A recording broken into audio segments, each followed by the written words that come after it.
Good evening, welcome to On the Record. I'm Adam Jasser. The dispute on whether President Donald Trump should be taken seriously but not literally took a new turn as he delivered on his promise to be the world's chief tariff man. He says the levies will bring prosperity for Americans. But anyone tempted to believe this narrative should remember that Mr. Trump's promises need to be taken with a pinch of salt. Today we go on the record with Kira Rudik, a member of Ukrainian parliament, to answer a vital question. Is Trump failing or maybe losing interest in meeting his promise to quickly end the war in Ukraine? Good evening, Kira. Welcome to the show. Hello, Adam, and thank you so much for having me. Kira, so, on the face of it, you could say the tariffs is one thing and the war in Ukraine is another. But at the end of the day, they seem to be fitting a certain pattern of America being tough on allies. And this must be music to Vladimir Putin's ears. What do you think? At least this is music to Vladimir Putin's ears because Russia was not included into the tariffs list, right? With Donald Trump, we already learned to look at the actions and less at the words. And so here, I think everybody have received the message regarding the tariffs. And if we talk about the war in Ukraine, President Trump promised to end the war in 24 hours. But unfortunately, right now, he is failing to deliver the pressure on Russia's side. Because it was very easy to pressure Ukraine because we are dependent on the United States with the military aid and with the intelligence for our soldiers. However, right now we see that, quoting President Trump, there are not so many cards on the table when they are trying to agree with Russia. Yes, we heard before that, President Zelensky of Ukraine may have no cards to play. But now let's take a look how, let's listen how President Trump's rhetoric has changed in the last few weeks. I will get it solved in rapid order, and it will take me no longer than one day. I will have that war settled between Putin and Zelensky as president-elect before I take office on January 20th. I'll have that war settled. I would like to set a goal on a personal level and professional level. I would say let's set it at 100 days and move our way back. And I think we're on the way to getting peace. I think President Putin wants peace and President Zelensky wants peace, and I want peace. You're gambling with World War III. You're gambling with World War III. Ceasefire, Ukraine, ceasefire. Just agreed to a little while ago. Now we have to go to Russia and hopefully President Putin will agree to that also. And we spoke yesterday with, as you know, President Putin and President Zelensky, and we would love to see that come to an end, and I think we're doing pretty well in that regard. Don't know. I'll let you know at a certain point, but I think that Russia wants to see an end to it, but it could be they're dragging their feet. I've done it over the years. I think we will. No, I want to make sure that he follows through, and I think he will. I don't want to go secondary tariffs on his oil, but I think, it's something I would do if I thought he wasn't doing the job. I don't regard Putin as a bad guy. That is a complicated situation, that war. So, Kira, tell us, maybe I'm missing something, but is there any negotiation still going on? Where is this peace process at the moment? Well, the truth, Adam, is I don't think that there is any person in the world who can tell you exactly where the peace process is. Well, I was counting on you.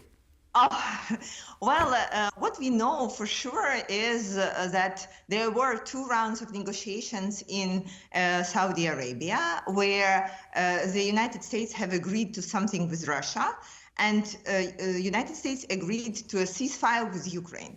However, when they went public, it turned out that the statement from the United States and statement from Russia were very different. So it is unclear what they have really agreed to, but what we have seen on the ground, and as I said, we need to be operating simply with the facts. So we haven't seen any single fact supporting the statement by President Trump that Putin wants peace, and we haven't seen any single fact supporting the statement that Putin is somewhere within the ceasefire. attacks on Ukraine continue, the attacks on our peaceful cities continue, drones and missiles, the pressure on the battlefield continues. So as of right now, the reality is President Trump doesn't look good. And he looks weak. And he looks as a person who cannot deliver to the promise to end the war. And also his statements that Putin respects him and that Putin likes him and that Putin is a good guy also seem to be false, because what we see on the ground is Putin just continues doing what he was doing and things did not actually change. So President Trump has been fooled. Okay, well, you know, I'm just wondering, these tariffs now happening, and of course that caught the attention of the world. This is what everybody is talking today. But you know, and I have a feeling, maybe wrong, that a lot of the global audience, including countries in Africa, in the global South, but also here in Europe, they're watching this and, you know, like a natural experiment. What will happen next? But for Ukraine, this must be this whole disengagement of America from the world, or confrontation of America with the world. This must be a matter of life and death. It is very painful that one of our strongest allies seem to be so unpredictable and seem to be so not delivering on the promise and not listening to the experience that we already had. And that would be something that one would, you know, really want to learn from, right? We have been in this ceasefire negotiations with Russia since 2014. Adam, I think like it has been more than 200 rounds of negotiations. And this is what I believe President Zelensky was trying to deliver to President Trump, like this information, learn from our mistakes, don't get into the same trap. Well, unfortunately, there are some mistakes that people want to repeat themselves. And so right now we see what we see, that President Trump is trying to leave some of the I don't know, maybe areas of negotiations with Putin. I don't think that he will succeed. However, again, this is on him. He cannot roll back and say, I'm not interested in Ukraine anymore, because it's not only about Ukraine. Right now, Europe, right now, China, Iran, North Korea, and all the other allies, they are just watching of what's going to happen. And I'm absolutely sure that if that will be seen as weakness by the leader of the democratic world, I'm sure that it will lead to some decisions that China will make, that North Korea will make, Iran will make, and it will not be a step towards stability. Right. So in this situation, yes, we need to count on our allies in Europe, because I think, Adam, we have been talking too much over the last 3 years about Ukraine winning the war, and we have not been talking enough about what would happen if we fail. And right now, if the United States will pool their support, we may fail. And then the situation will become really unpredictable and dangerous for Poland, for Baltic states, for European countries as well. And we are calling for Europe to start making more clear and quick decisions about arming Europe, arming Ukraine, and figuring out how we move forward. If I may ask you one more question about Ukraine, how is this situation overall? What's happening with the US, but also overall the global situation? How is the political situation in Ukraine reacting to this? Is there a consolidation around President Zelensky, or are there perhaps discussions about taking a different kind of policy mix to answer these changing circumstances? You're, as if I understand correctly, you're from the opposition party in Ukraine. I'm leading the oppositional party Voice, and we are the smallest faction in Ukrainian parliament. However, after the debate in the Oval Office, I think people united behind President Zelensky for a couple of reasons. First, we think that he was right because he was trying to deliver the message that was very clear here for us, that you cannot end the war in 24 hours and you shouldn't be trusting Putin. Second, because obviously President Trump and Vice President J.D. Vance do not have a deep understanding of what is going on. And President Zelensky invited them here to see with their own eyes what is happening. And also because the demands for President Zelensky to step down are absolutely out of order and out of anything that one democratic country can do to another one. Right. We cannot have elections during the martial law. But the US administration, to be fair, and to President Trump himself, he walked back on this, and he made clear that, this is a no-go area, that Russian demand, which doesn't mean that it perhaps wasn't encouraged earlier. But I wanted to, I'll play the devil's advocate occasionally. This is my role in this program. And I would say, maybe Trump manages to shake things up and wake people up to realities they wouldn't accept otherwise. And that this may include Ukraine, for example. Please forgive me if I'm reducing and simplifying things too much, but maybe Ukraine also needed to realize that there is no way to have full-scale victory over Russia, and that therefore some kind of settlement is necessary. Adam, as of right now, we haven't heard, for the last 11 years, we haven't heard any feasible idea of how the war would end, because any feasible idea would be based on the security guarantees. How do we make sure that Russia would not attack us again? Who or what in the whole world will assure us of that? And as of right now, it's not up to President Trump or President Zelensky or Ukraine having some expectations. There has not been anything in the air that we would look at and say, well, that may work. Believe me, there is no other nation that wants the war to end than us, because it's us being under attack every single day and night. I cannot begin to tell you when was the last night when we didn't have to wake up and go to the bomb shelter or under the stairs because there are missiles and drones coming on our city. Of course we want the war to end. But the question is, how do we make sure that Russia wouldn't just, get their troops together, manufacture more drones from Iran or wherever, and then attack us again? Because it's exactly what happened after the 8 years of ceasefire that we had since 2014. So right now, Trump has no idea, and nobody else actually has idea, okay, how are we going to do this? And this is why, yes, it's a very good wake-up call. But on the other hand, it's not a result-oriented wake-up call, because we say we know our plan. Our plan is to fight, and we need enough of the weapons to fight. And the other plans are not that plans through.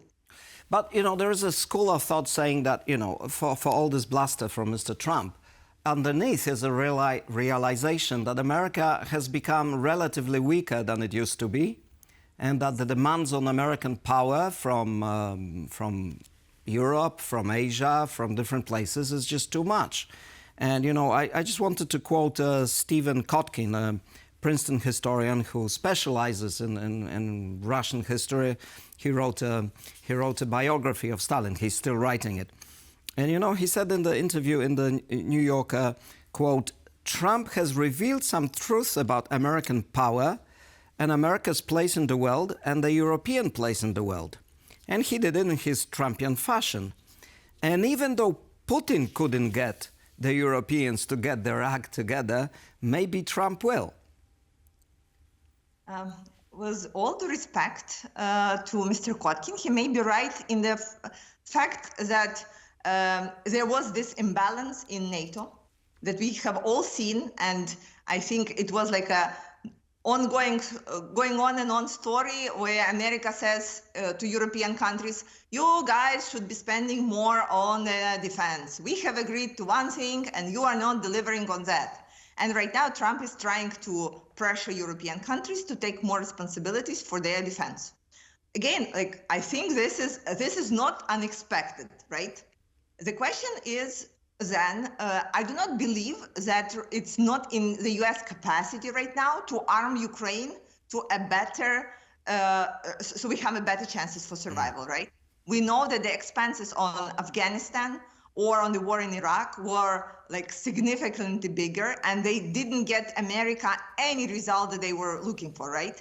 Ukraine is actually a place where the United States can show the world the American power. And with the right investment here, with the will of Ukrainians to fight, you can actually deliver to the American strength, to threaten China, to threaten Iran, and say, well, we can have some of the victories. Right. Unfortunately, right now, we don't see that at the table, but we are very open. And again, I want to remind you, Adam, 3 years ago, nobody believed that we will stand there for more than a couple of days.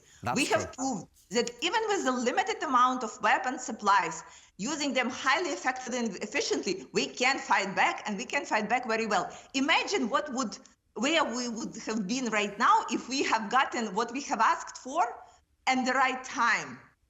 Yes, well, you know, to be fair to Professor Kotkin, he also said that, you know, that is not to say that Trump is going to solve anything. It could well be that Trump's actions produce the perverse and unintended consequences.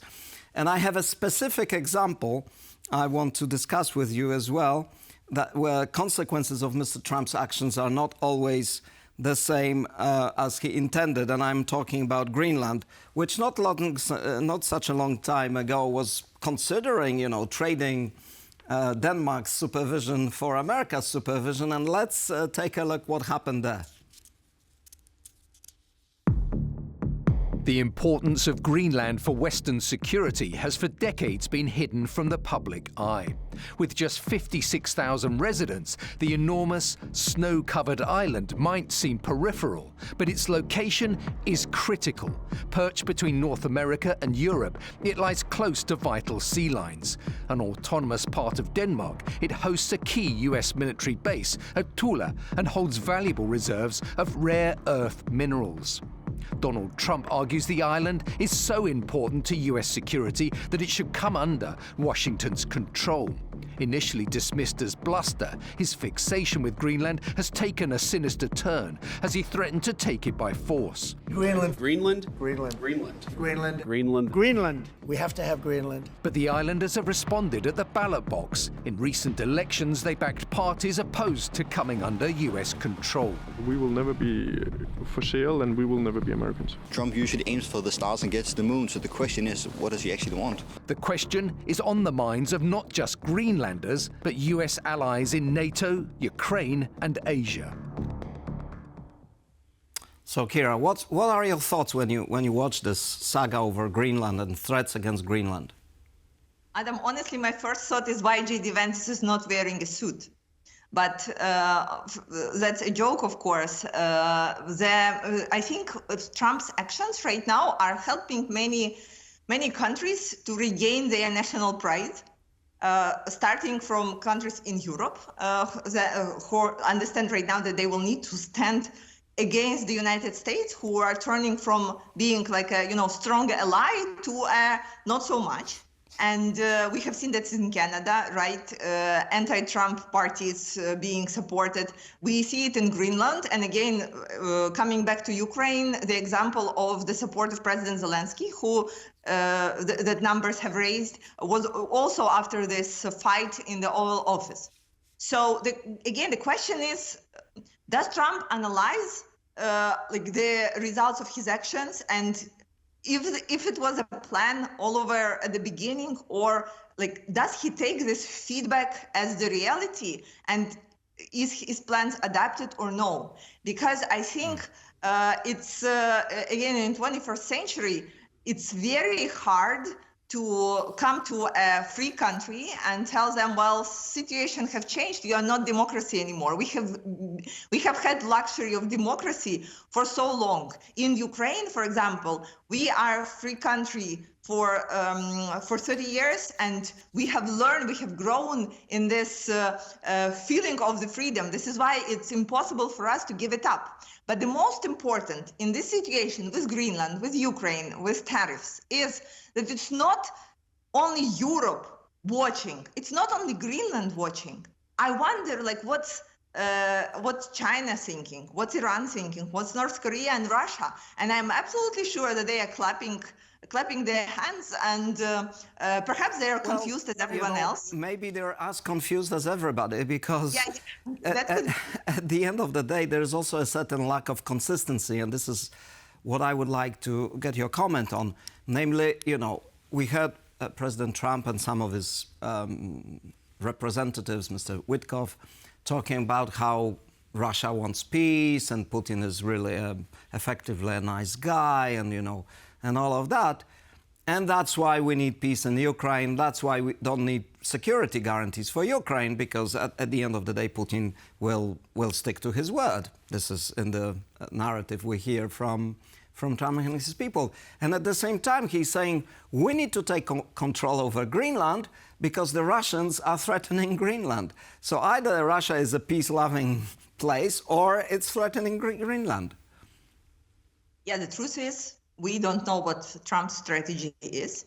But again, the fact on the ground is this idea to flirt with Russia has failed them at the step one, trying to get a ceasefire going, right? Even if it was an amazing plan, it just didn't work, because the United States came into Riyadh. They came back saying that they have agreed with Russia onto something, on a ceasefire for energy infrastructure and Black Sea, and then it just didn't happen. So again, it's not something that you can roll back and they say, oh, I didn't mean it. Well, President Trump was doing it with certain tariffs. He was doing it with claiming President Zelensky is a dictator. He was doing it with this and that. But there are some things that you cannot roll back. And the humiliation like this from Russia is something that is obvious, and it's a fact that happened. Right now, it will be very hard for President Trump to get out of the situation and explain, at least to his internal team, what has happened and what are the next steps. Right. Because you can say all the time, oh, Putin respects me, but the truth is he doesn't respect you even to pretend we have a ceasefire. Right. Well, we're drawing to a close gradually. So at the end, I have a tricky question for you. What do you fear most? Do you fear more than Trump is going to lose interest in Ukraine and get busy with something else, or that he renews his effort to bring peace to Ukraine, which may be disadvantages? It's a good question. I would say it's a bad question, because I apologize. Because with all the ability to try to stay positive and motivate our people, Adam, what was the worst over the last 2.5 months with all the statements that we have heard from President Trump? The worst thing was to get calls from the front line, from people who are fighting for our freedom and who are asking what is going on, why he's saying what he's saying, or doesn't he understand that we will pay with our lives for the delays or for these decisions? Well, that's certainly not a matter for joking, yes. Mm-hmm. And I do not have a good answer to that. And I'm trying to say that we will try to manage it from the political side, but the truth is we can only concentrate on what we are responsible for. And I want to concentrate with you on that. We are responsible for keeping our country fighting, and we are responsible on working with our allies in Europe who are clearly interested in us not losing the war, into trying to cover for some of the support of the US that may decline, trying to realize that there may not be US supporting all of us at some point, and we need to rely on ourselves and to do it quickly. Kira, thank you very much for these comments, and I will allow myself to say that I wish Ukraine luck with this endeavor in these difficult circumstances. Thank you very much. Thank you, Adam, and glory to Ukraine. Thank you very much for watching. This was On the Record. See you next week.